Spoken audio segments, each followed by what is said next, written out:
복된 대림절 두 번째 주일입니다. 오늘은 베드로전서 3장에 있는 말씀을 통해 사도들의 영적 순례기를 따라 두 번째 시간 하나님의 인내를 배우라 라는 제목으로 함께 말씀의 은혜 나누도록 하겠습니다. 오늘 인터넷 신문에 참을성 없는 세상이라는 제목의 글이 실렸습니다. 한번 잘 들어보시기 바랍니다.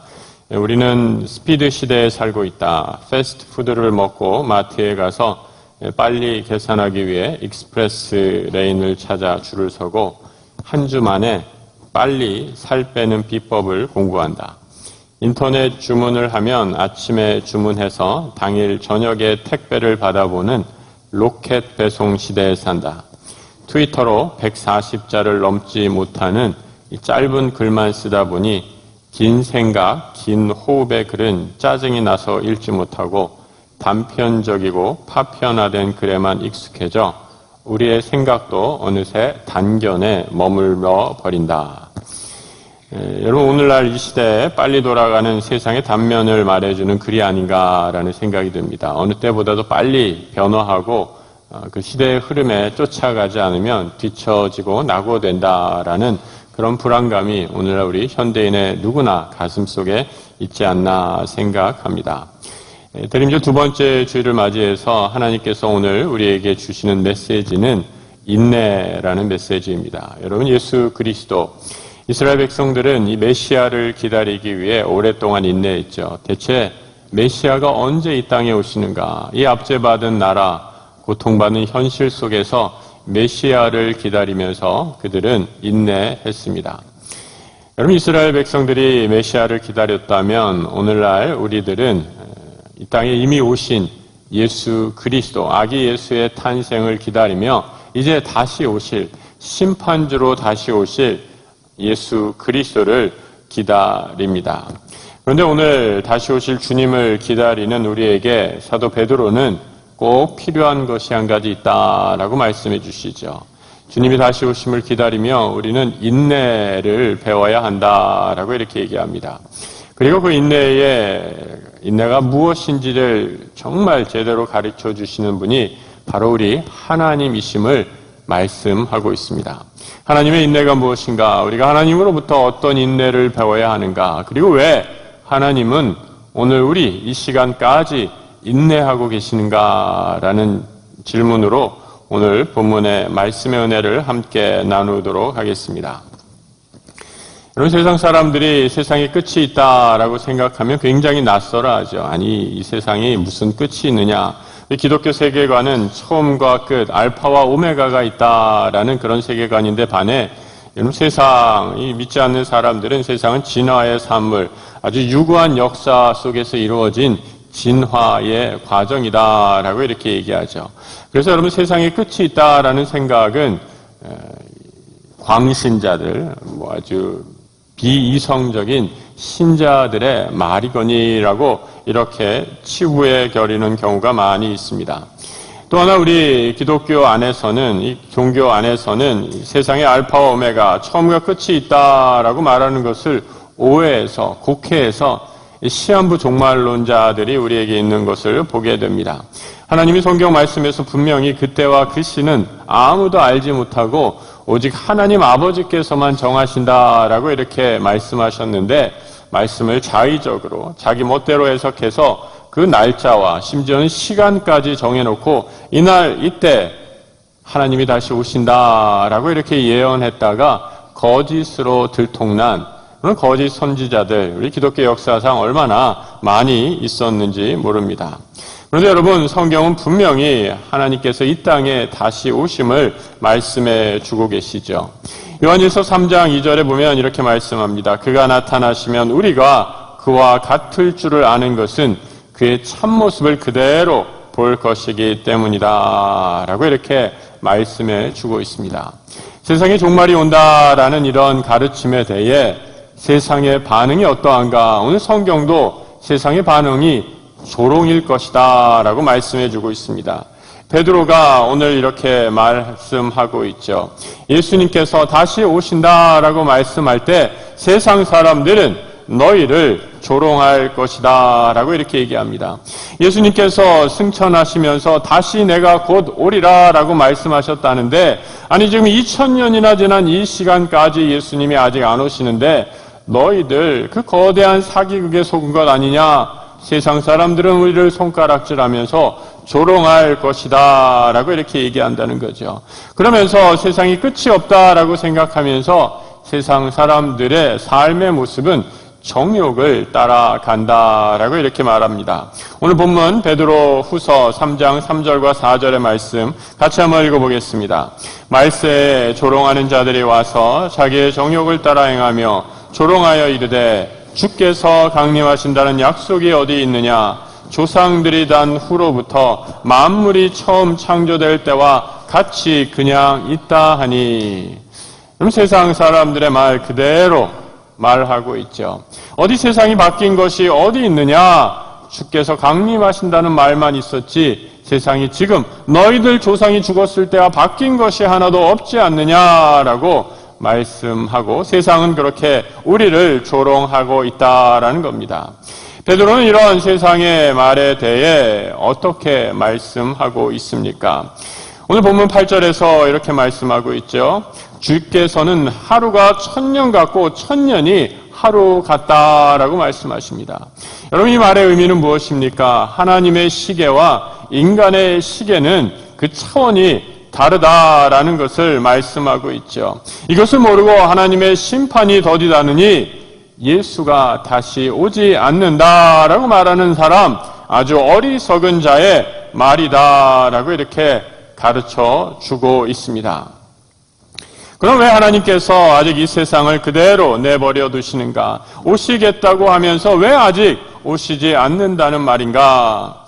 하나님이 우리를 구원에 이르시기까지 인내하신다라고 말씀합니다. 여러분, 우리는 살면서 서로에게, 가까이 지내는 사람에게 인내하죠. 나와 전혀 상관이 없는 사람, 내가 알지도 못하는 부지 불면의 사람들, 만날 일이 없는 사람에게 인내할 필요 없습니다. 여러분, 가끔 보면 나와 만나지도 않은 사람, 이 세상에 대해서 막 이렇게 짜증내시고 힘들어하는 분들이 계시는 걸 보게 됩니다. 그러면 얼마나 세상 살기가 힘들겠습니까? 그런데 여러분, 그런 분들은 아주 극소수고 아주 대부분의 경우는 우리가 늘 만나는 분들, 우리 가까이 있는 사람들과 인내하며 살아가게 되죠. 매일 만나는 가족들, 또 학교에서 같이 일하는, 같이 공부하는 친구들, 직장에서 같이 만나는 사람들과 매일 만나는 사람들과 우리는 인내해야 합니다. 또 우리 교회 공동체에서 일주일에 한 번씩 만나면서 믿음의 형제 자매들과 이런저런 일을 할 때 때로 인내가 필요할 일이 있죠. 그런데 오늘 베드로는 뭐라고 말씀하시는가? 이런 인내, 서로가 서로에게 우리들이 사람 사이에서 살면서 살아가는 이런 수평적인 인내를 말하는 것이 아니라 하나님의 인내를 말씀하고 있습니다. 하나님이 우리 한 사람 한 사람을 참고 인내하고 계시다라고 이렇게 말씀합니다. 우리의 인내가 사람을 향한 것이다 라고 이렇게 그 경험밖에 없으니까 이 하나님의 인내가 어떤 것인지 우리는 잘 알지 못하죠. 하나님의 인내를 생각해 보지 않았기 때문에 우리는 흔히 이 세상을 살면서 늘 불평과 불만, 원망에 쌓여 있는 것을 봅니다. 왜 이 세상이 이 모양인가? 왜 세상이 이렇게 굴러가는가? 창조주 하나님이 있다면 왜 이렇게 불공평한가? 마치 내가 하나님이 된다면 세상을 이보가 더 잘 운행할 수 있을 것처럼 착각하며 불평하고 불만을 품고 살아가게 되죠. 여러분이 만약에 하나님이면 어떻게 세상을 다스리겠습니까? 이런 질문 자체가 불건건한 거지만 이런 질문을 갖고 만든 영화가 하나 있어요. 브루스 올마이티라는 영화 기억이 나십니까? 한 2003년도 정도에 나온 영화라고 기억이 되는데 우리가 만약에 하나님의 힘을 갖게 되면 그 전능한 힘을 갖게 되면 세상이 어떻게 변화할지 보여주는 영화이죠. 이 브루스라는 사람이 있습니다. 이 사람은 신문 기자예요. 신문 기자 직업상 세상의 여러 군데를 취재하면서 이런저런 일을 취재합니다. 그러면서 자기가 발견하는 것, 이 세상이 자기 뜻대로 돌아가는 것이 단 한 가지도 없다라는 것을 발견하게 되죠. 교통체증으로 회의에 늦는가 하면 자기가 집 키우는 개가 이 소파에 쉬를 하고 또 그렇게 바라던 신문기자, 방송기자였으니까 앵커, 뉴스의 앵커 자리가 이 모든 기자들이 꿈인가 봅니다.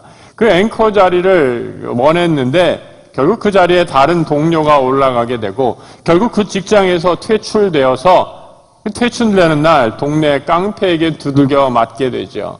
그러면서 이 브루스는 하늘을 향해서 원망합니다. 신이셔, 하나님, 당신이 살아있단 말입니까? 하나님이 살아있다면 왜 이 세상이 이렇게 엉망진창이고 내 삶은 왜 이렇게 초라합니까? 라고 삿대질을 하며 고함을 지르죠. 여러분, 그때 브루스에게 하나님이 보내신 삐삐가 와요. 여러분, 그 당시 영화는 아직 삐삐가 있었던 시대여서 핸드폰으로 한 게 아니라 하나님이 삐삐를 보내십니다. 너 이리로 좀 와라 라는 삐삐를 받게 돼요. 브루스가 거기에 가서 하나님을 만나게 되니까 하나님이 아주 기가 막힌 제안을 합니다. 어떤 제안을 하냐? 내가 잠시 휴가를 다녀올 테니까 네가 한번 세상을 다스려 봐라라는 그런 기가 막힌 제안을 하죠. 여러분, 인생 루저가 단 한순간에 하늘의 전능을 소유한 신의 능력을 갖게 되는 순간이죠. 엄청난 능력을 소유한 브루스, 그 힘을 철저하게 나를 위해 사용을 합니다. 끔찍한 살인사건을 일으켜서 특종 보도를 만들어내고 그리고 그가 그렇게 원하는 앵커 자리에 복귀를 하게 됩니다. 여자친구와의 달콤한 로맨스 저녁을 만들기 위해 갑자기 보름달을 쫙 끌어오죠. 이 보름달을 끌어오니까 어떻게 되는지 아세요? 지구 반대편에 일본에서 해일이 일어납니다. 영화에서 일본이 이 해일이 일어나요. 이 대한민국이 아닌 게 얼마나 다행인지 모르겠어요. 그런 엉망진창의 세상이 점점 생기게 되죠. 아주 재밌는 장면이 있는데 그 브루스가 자신의 힘으로 이 동료 기자를 괴롭히는 장면, 그 영화의 한 장면 한번 잠깐 보시겠습니다. 준비되셨으면 한번 틀어주세요.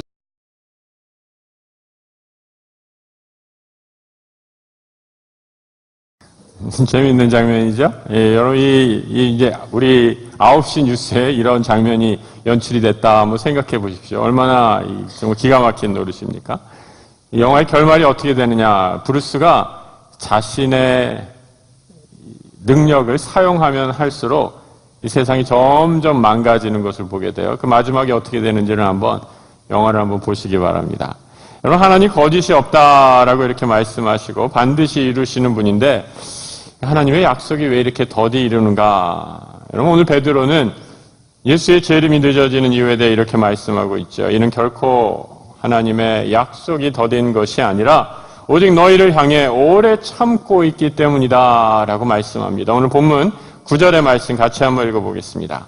주의 약속은 어떤 이들이 더디다고 생각하는 것 같이 더딘 것이 아니라 오직 주께서는 너희를 대하여 오래 참으사 아무도 멸망하지 아니하고 다 회개하기에 이르기를 원하시느니라. 하나님의 그 영광의 날을 자꾸 뒤로 늦추신다라는 거죠. 다른 이유는 아무것도 없습니다. 우리를 참으시기 때문입니다. 우리의 죄와 불순종에도 불구하고 단 한 명이라도 더 구원하시기 위해 그 간절한 사랑으로 지금도 인내하고 또 인내하신다라고 말씀합니다. 그래서 오늘 우리 이 대림절을 맞이해서 우리는 이 하나님의 인내에 감사해야 한다라는 것이죠. 하나님 왜 아직도 안 오십니까? 왜 이렇게 세상이 엉망입니까? 불평하고 원망하고 내 뜻대로 이루어지지 않는다고 화를 내는 것이 아니라 하나님의 인내에 감사하며 하나님 또다시 기회를 주시네요. 이런 망가진 세상 속에서도 주의 구원의 복음을 전할 기회를 다시 한번 주시며 우리를 참고 기다려 주시는군요. 주의 사명을 감당해야 한다라는 겁니다. 베드로가 예수의 다시 오심이 지연되는 이유, 하나님께서 우리를 구원하시기 위해 인내하시기 위함이다라고 말씀했듯이 여러분, 로마서의 사도 바울도 똑같이 생각하고 있었습니다. 로마서 2장 4절의 말씀, 하나님께서 인자하심을 베푸셔서 그대를 인도하여 회개하게 하신다는 것을 알지 못하고 오히려 하나님의 풍성하신 인자하심과 너그러우심과 오래 참으심을 업신 여기는 것입니까? 사도 바울에게도 하나님의 인내, 우리의 회개를 위한 하나님의 풍성한 사랑 다름 아니었습니다. 아직 기회를 베푸시는 하나님의 인자하심, 이 인자하심의 기회를 활용하지 못하면 그 책임은 나에게 있다라는 거죠. 사랑하는 성도 여러분, 지금은 하나님이 베푸신 은혜의 시간입니다. 아직까지 돌아오지 않은 영혼을 안타까워하시며 다시 기회를 주시고 아직까지 인내하시는 것이지요. 이 인내의 시간에 우리는 지체할 이유가 없는 것입니다. 다시 일어나 주의 복음을 들고 말씀을 전하고 세상에 아직도 하나님을 모르는 영혼들이 돌아올 수 있도록 주의 복음을 증거하는 사명을 감당해야 합니다. 바울은 하나님이 우리를 지금 인내하는 것을 너무나 잘 알고 있었기에 그의 시간을 허튼 데 쓰지 않았습니다. 자신의 모든 것을 바쳐서 주의 복음을 위해 헌신했던 것이죠. 그때와 그 시는 아무도 모르기에 지금 다만 하나님이 인내하신다는 것을 깨달았다면 한 영혼이라도 더 구원하시고자 하는 하나님의 자비와 사랑을 단 한순간도 멈춰설 수 없었던 것이죠. 여러분, 저는 오늘 본문의 말씀을 묵상하면서 그런 생각을 한번 해봤어요. 여러분, 이 테이저건이라고 하죠. 이 뭐라고 그럽니까? 전기총. 이렇게 한번 딱 쏘면 지지직 하면서 이 순간적으로 이렇게 사람이 경련을 일으키죠. 그래서 뭐 소요나 폭동이 일어날 때 경찰들이 이 전기총을 들고 다닙니다. 근데 이 테이저건에 한 2초 정도만 이렇게 딱 맞게 되면 이 심한 고통을 일어나고요. 이 근육 경련이 일어난다고 합니다. 그리고 3초, 하나, 둘, 셋. 이렇게 3초만 전기총에 한번 딱 맞게 되면 아무리 덩치가 큰 사람이라도 그냥 그 자리에서 쓰러져서 15분 이상을 꼼짝도 못하고 바닥에 누워 있는다라고 이렇게 얘기합니다. 말씀을 묵상하면서 만약에 하나님이 이 테이저건을 우리에게 사용하신다면 어떻게 될까라는 생각을 해봤어요. 우리가 잘못하고 잘못된 악한 생각을 품고 죄를 저지를 때마다 하나님이 한 번씩만 쏴주신다면 세상에 악한 짓을 하는 인간들이 있을까? 세상에 나쁜 짓을 하는 인간들이 한 명이라도 있을까? 아마 다 고분고분해져서 세상에 범죄란 범죄는 다 사라져버리지 않을까? 그런데 왜 하나님은 그렇게 일하시지 않으실 걸까? 전능하신 하나님이 얼마든지 그렇게 할 수 있는데도 왜 그렇게 하지 않으시는 걸까? 하나님은 우리를 억지로 당신의 말씀에 순종하게 하는 것을 원치 않으시죠. 마치 무슨 잘못을 하면 몽둥이를 들고 개 패듯이 패서 자기의 주인의 말을 듣는 짐승처럼 우리를 다스리지 않으신다라는 거죠. 하나님은 우리가 인격적으로 우리의 온 마음과 전심으로 하나님을 사랑하시기를 원하시기에 지금도 참고 또 인내하신다라는 거죠. 베드로는 이 하나님의 마음, 하나님의 인내를 오늘 본문 15절 상반절에 이렇게 말씀하고 있습니다. 한번 같이 한번 15절 상반절의 말씀 같이 한번 읽어보겠습니다. 또 주의 오래 참으심이 구원이 될 줄로 여기라. 같이 한번 다시 한번 읽어볼까요? 또 우리 주의 오래 참으심이 구원이 될 줄로 여기라.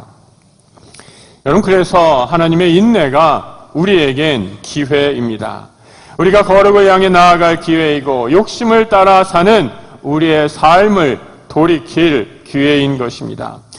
하나님의 인내는 우리가 복음을 이 세상에 전할 이제 마지막 얼마 남지 않은 기회입니다. 그날이 오면 새 하늘과 새 땅이 드러날 것입니다. 그리고 그날에 마침내 하나님이 이 세상 모든 악과 선을 가르시고 심판하실 것입니다. 세상에서 오랫동안 또 우리 기독교 진영 내에서도 새 하늘과 새 땅에 대한 오해가 있었습니다. 새 하늘과 새 땅이 이르게 되면 모든 이 세상이 다 불타버리고 우리 믿는 자들은 들림을 받고 휴거가 될 것이다 라는 그런 생각을 한 적이 있었죠. 그래서 죄와 악에 물든 이 세상 다 불타는 불의 심판을 받게 될 것이다 라는 생각을 하게 되었습니다. 여러분, 이런 신학이 있다면 세상의 모든 일은 악한 것이고 거짓된 것이고 별로 가치 없는 생각이 강하게 자리 잡게 됩니다. 신학적으로 이를 영지주의라고 이렇게 얘기하죠. 영과 육을 구분하고 이런 이원론에 사로잡히게 되는 것입니다.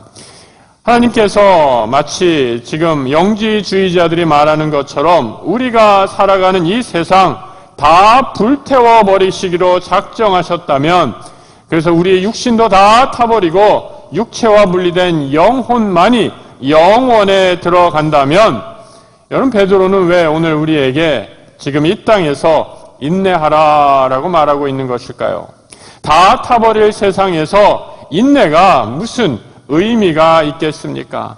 그저 즐기면 되는 것 아닙니까? 그리고 다음 세상에 무엇이 오든지 그냥 기다리면 되는 것 아닙니까? 그런데 여러분, 성경은 이런 잘못된 영지주의자들의 생각을 교정시켜 주지요.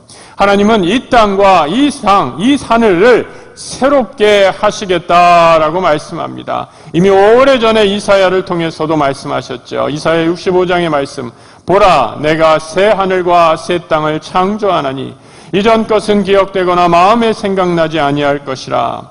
내가 지을 새 하늘과 새 땅이 내 앞에 항상 있는 것 같이 너희 자손과 너희 이름이 항상 있으리라. 여호와의 말이니라.